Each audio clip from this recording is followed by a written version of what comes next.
Genshin Impact is a title well known for its beginner-friendly gameplay. Action RPGs or hack and slashers tend to have a moderately higher skill floor than your average casual chill genres like sandbox or turn-based games. The way the game is designed allows you to coast through almost all of its existing content without having to retry over and over. In fact, you'll probably be able to beat every boss, dungeon, and domain on your very first try, even if you have an unorganized party of characters with little to no synergy with each other. But there's one place that does impose a challenge to even the hardcore players, and lately, it serves as the only holdout of Genshin's endgame, or lack thereof. Spiral Abyss is a dungeon accessible at Adventure Rank 20 and consists of 12 floors divided into two parts, the Abyss Corridor housing floors 1 through 8 and the Abyssal Moonspire containing the remaining floors 9 through 12.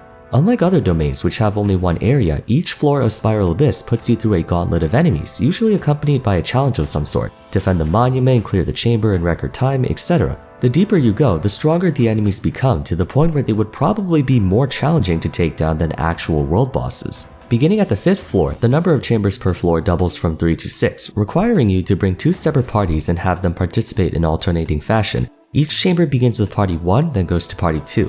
Clearing floors earns you rewards per chamber, but you can earn further rewards through the stars granted based on how efficiently you completed the task in each chamber. The first 8 floors need only be undergone once, but the remaining 4 are rotated out, allowing you to re-enter those floors bi-monthly for fresh chamber and star bounties. All things considered, it's really the only endgame content present in Genshin Impact, and credit where credit is due, you can't turn your brain off and brute force your way through every floor. A perfect clear of floors 9 through 12 can cause trouble even for those who have a bunch of 5 stars. It takes proper team building and character gearing, and every so often they switch out the existing pool of enemies with new ones, some that might be easy to deal with for one group of characters and some that are more easy for another. For most of version 1, clearing the Abyssal Moonspire was out of reach for the majority of players, considering we didn't have the resources and wherewithal to handle it. As time went on though, we had access to more collective resin, more experience, more money, and of course, more characters. It's a lot easier to form parties when you have 40 units to choose from instead of 20. But when Inazuma was released alongside version 2.0, Spiral Abyss received a noticeable increase in difficulty, and it's rapidly getting harder and harder with each season, something that didn't happen before.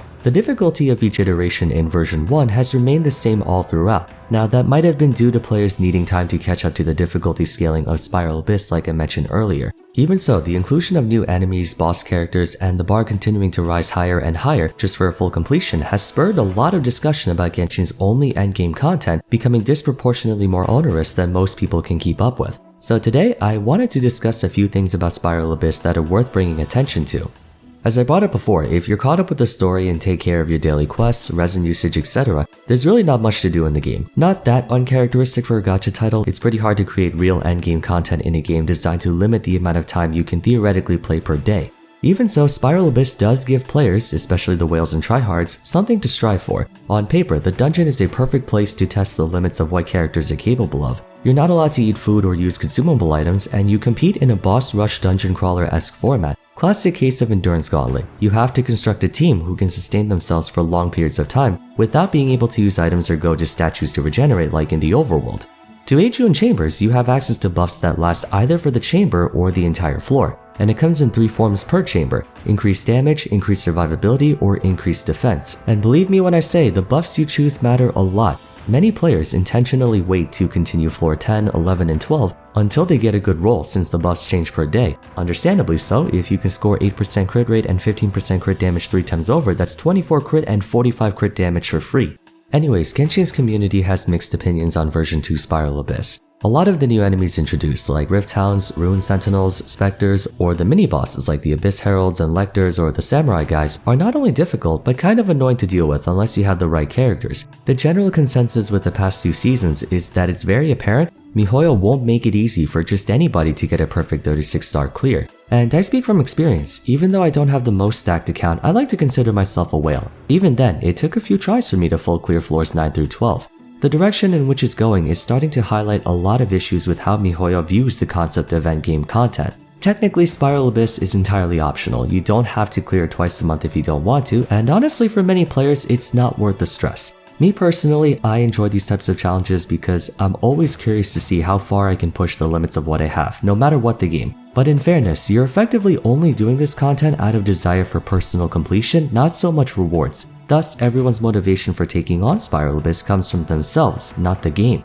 See, in Final Fantasy Brave Exvius, there's a similar event that takes place every month called Dark Visions, a series of bosses you have to take down, which then gives you a score based on your total result, how much damage you did, if all your party members survived, how much damage you took, the number of chains you got off, and early on it was exciting. I had a great time trying to squeeze out every last bit of mileage, optimizing my party as much as possible, watching guides and theory crafting with others on how I could increase my rank, but as time went on, the bosses kept getting harder and harder. It required even more efficiency, more grinding, more units, and for what? Bragging rights? 9 times out of 10, you had to put more into the game than you got out of it. Spiral Abyss is giving me, and I'm sure many other players, the same feeling. It's starting to feel like less of a challenge to test their game knowledge and party, and more like a frustrating mechanic that's difficult for the sake of being difficult. There's 3 main problems that contribute to this. Problem 1. Spiral Abyss largely comes down to DPS over strategy and execution. The beauty of video games is that you can always beat a stronger opponent by having a better game plan than they do. In Pokemon Diamond, Pearl, and Platinum, it's very much possible to beat Cynthia with an entire team of Pokemon 10 to 15 levels weaker if you have a firm understanding of type advantages or team composition that counters hers.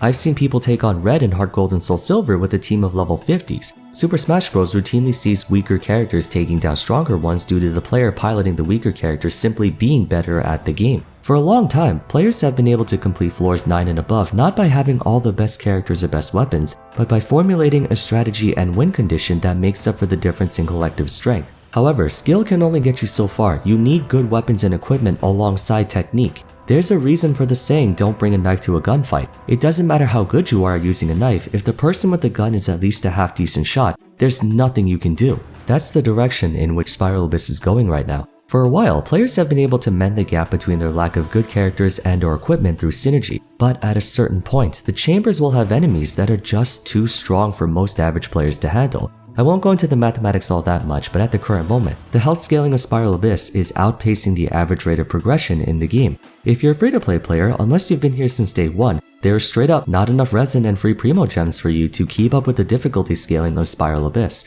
Dolphins and whales were probably fine, but not everyone has the luxury to spend several hundreds of dollars on a video game every month. Then again, not that Spiral Abyss was never a DPS check, that's pretty much what it is. But in recent iterations, execution is starting to matter less and less. You need equipment, you need characters, you need artifacts, talents, so on and so forth. That is if you want the perfect clear. If your only concern is to clear for the chamber rewards, then all this goes out the window. But out of the 10 most popular units for a 36-star clear in version 2.3, only 2 4-star units are there, everyone else is a 5-star. Players have been fiending for Kazuha's rerun, as he's essentially a must-have if you're trying to 100% this dungeon. Speaking of 5 stars, problem 2. The latter floors are coincidentally designed around the newest 5-star characters. It's almost too convenient that each version of Spiral Abyss just so happens to have a chamber or enemy that only the newest 5-star is able to handle easily. Despite being the worst performing banner in the game's history sales-wise, Kokomi is used very often in Spiral Abyss, and do you know what type of enemy was released around the same time? Rift Hounds, the most aggravating enemy in the whole game right now. You can't drag them around with crowd control, they move all over the map, and their ambiguous hitboxes make them really confusing to hit sometimes. On top of that, they inflict corrosion, a debuff that causes you to rapidly lose health that cannot be countered by shields. Kokomi is a unit who can dish out very respectable damage while simultaneously healing her party, making her a perfect counter to Rift Hounds. Bennett can somewhat take care of the team with Fantastic Voyage, but it's not easy to have up 24/7, and it only heals the active party member.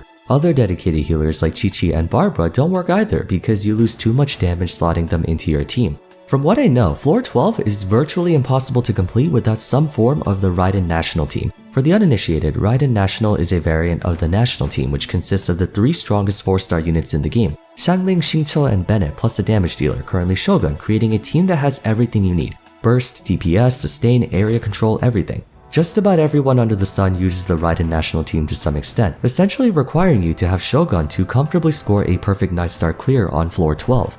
Having the latest 5-star characters has become next to obligatory to score highly in Spiral Abyss. I suppose one could make the argument that in MiHoYo's defense they need to give players an incentive to pull for the latest unit. It is a gacha game after all, they want to ensure sales are going well for each new banner. And what better way to do that than to design content around showcasing the benefits of that unit? That is a valid point, but it leads to another issue. That kind of thought process means MiHoYo is choosing to prioritize whales over the general player base, which is good for your bottom line, but not for the overall health of Genshin. As I said before, only a very small minority of players have the wherewithal to afford even one copy of every 5-star that comes out, much less their weapon or any constellations that are necessary. If you do this, you alienate all the free-to-play players who still wish to be able to full clear Spiral Abyss, but logistically cannot. That sort of sparks an entire debate about whether or not 36-star completion should be reserved only for the top players though. You're not really missing out on much, it's only Mora and Primo Gems, not very much of either. That said, just because players don't have to complete Spiral Abyss doesn't mean they don't want to. I mean, why do mountain climbers climb mountains? It's because they're there, right?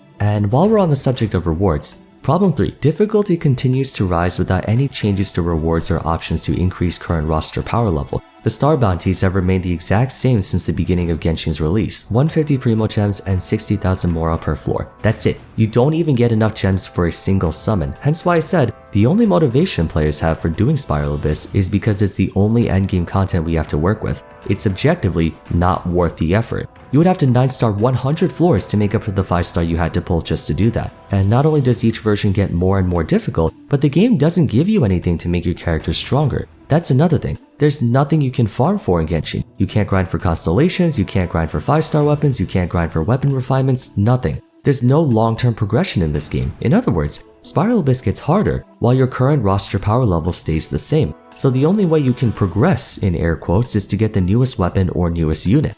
Every now and then there might be a new event that gives you a 4-star weapon such as Albedo's new Cinnabar Spindle, but that's irrelevant if you don't have Albedo. One of the most important aspects of game design is the reward system. There's an excellent analysis on the psychology of rewards in video games by Game Maker's Toolkit, which I recommend you watch after this video if you're interested. Basically, what keeps people playing a game? Rewards, right? Why do you want to go on this boss raid? Because they give you rare drops you can't find anywhere else. Why do you want to farm this material? Because it's important for making your character stronger. It doesn't necessarily have to be a tangible thing. Sometimes people are motivated enough to do something purely for bragging rights. Why do people try so hard in competitive games like first-person shooters, fighters, or MOBAs? They want to be better than everyone else, and ego is one hell of a motivator.